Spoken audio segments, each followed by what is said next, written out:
अक्सर द्विलिंगी फूलों के नाम याद रखने में थोड़ी मुश्किल होती है ना? पर चिंता की कोई बात नहीं, आज हमारे पास एक ऐसी मजेदार कहानी है जिससे ये समस्या हमेशा के लिए हल हो जाएगी। अरे बायोलॉजी की वो लंबी लंबी लिस्ट सही कहूँ तो उनको याद करना, खासकर जब एग्जाम सर पर हो, एक बहुत बड़ी चुनौती बन जाता है। और हाँ, ये द्विलिंगी पुष्प मतलब वो फूल जिनमें मेल और फीमेल दोनों हिस्से होते हैं, इनकी लिस्ट तो और भी ज्यादा कंफ्यूज कर देती है। सच में ये काफी थकाऊ और बोरिंग भी हो सकता है। सही बात है, इन साइंटिफिक नामों को बस रटना बहुत मुश्किल काम है। होता क्या है कि दिमाग में सब कुछ एकदम मिक्स हो जाता है और फिर ठीक एग्जाम के टाइम पर सबसे जरूरी नाम ही याद नहीं आते। लेकिन अगर रटने के अलावा कोई बेहतर तरीका हो तो मतलब क्यों ना कुछ क्रिएटिव किया जाए, एक ऐसा तरीका जो सिर्फ आसानी नहीं बल्कि मजेदार भी हो और ऐसा हो कि एक बार में ही हमेशा के लिए याद रह जाए। तो चलिए देखते हैं। यहाँ पेश है एक कह सकते हैं अनोखी और थोड़ी सी अजीब कहानी। यही कहानी हमारी याददाश्त की चाबी है, बस इस कहानी पर थोड़ा ध्यान देना होगा। तो चलिए सीधे इस कहानी में कूदते हैं। ये वाक्य कुछ ऐसा है, पिटूनिया के सूरज ने लिली के गुलाब के साथ गुड़ और सरसों को मिलाकर बैगन टमाटर का मटर ट्यूलिप बना दिया। हाँ, मुझे मालूम है, सुनने में ये बहुत ही अजीब लग रहा होगा, है ना? लेकिन यकीन मानिए, इसका ये अजीब होना ही तो इसकी असली खासियत है। तो अब सवाल ये उठता है कि ये अजीब सा वाक्य भला 10 फूलों के नाम अपने अंदर कैसे छुपाए हुए हैं, है ना सोचने वाली बात। तो चलिए इस पहेली को मिलकर सुलझाते हैं।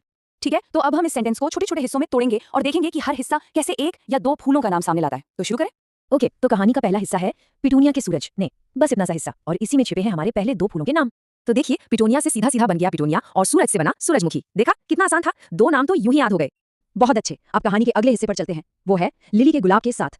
और ये तो और भी आसान है, यहाँ अगले दो फूल हैं लिली और गुलाब। ये दोनों नाम तो इस वाक्य में बिल्कुल साफ साफ दिए हुए हैं, इससे आसान और क्या होगा। अब कहानी थोड़ी और इंटरेस्टिंग होने वाली है। अगला हिस्सा है गुड़ और सरसों को मिलाकर। अब यहाँ हमें थोड़ा सा क्रिएटिव सोचना पड़ेगा।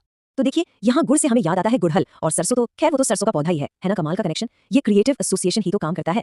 चलिए अब हम कहानी के आखिरी हिस्से की तरफ बढ़ रहे हैं। अगला टुकड़ा है बैंगन टमाटर का। और ये एक मजेदार बात है कि बैंगन और टमाटर के पौधों में भी द्विलिंगी फूल ही होते हैं। जी हाँ बिल्कुल, और ये हिस्सा हमें सीधे सीधे यही दो नाम दे रहा है। और अब आता है कहानी का आखिरी और शायद सबसे अजीब हिस्सा, जिसने सब कुछ मिला जुला दिया, वो है मटर ट्यूलिप बना दिया। तो जाहिर है हमारे आखिरी दो नाम हैं मटर और ट्यूलिप। बस एक अजीब से मटर ट्यूलिप की इमेज दिमाग में बना लीजिए और ये दोनों नाम हमेशा के लिए पक्के हो जाएंगे। और बस हो गया, उस एक मजेदार और थोड़े से अटपटे सेंटेंस से पूरी की पूरी लिस्ट याद हो गई, है ना? कमाल की बात।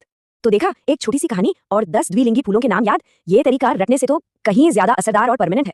तो चलिए एक बार फिर से पूरी लिस्ट पर नजर डालते हैं। पिटूनिया, सूरजमुखी, लिली, गुलाब, गुड़हल, सरसों, बैंगन, टमाटर, मटर और ट्यूलिप। अब ये लिस्ट उतनी डरावनी तो नहीं लग रही है ना? ये चीज हमें सोचने पर मजबूर करती है कि क्या क्रिएटिविटी ही सीखने और याद रखने का सबसे पावरफुल टूल है। इस तरह की जो ट्रिक्स होती हैं वो पढ़ाई को सिर्फ आसान ही नहीं बनाती बल्कि उसे यादगार और मजेदार भी बना देती हैं। अगली बार जब भी कोई मुश्किल लिस्ट सामने आए तो क्यों ना अपनी खुद की कहानी बनाने की कोशिश की जाए।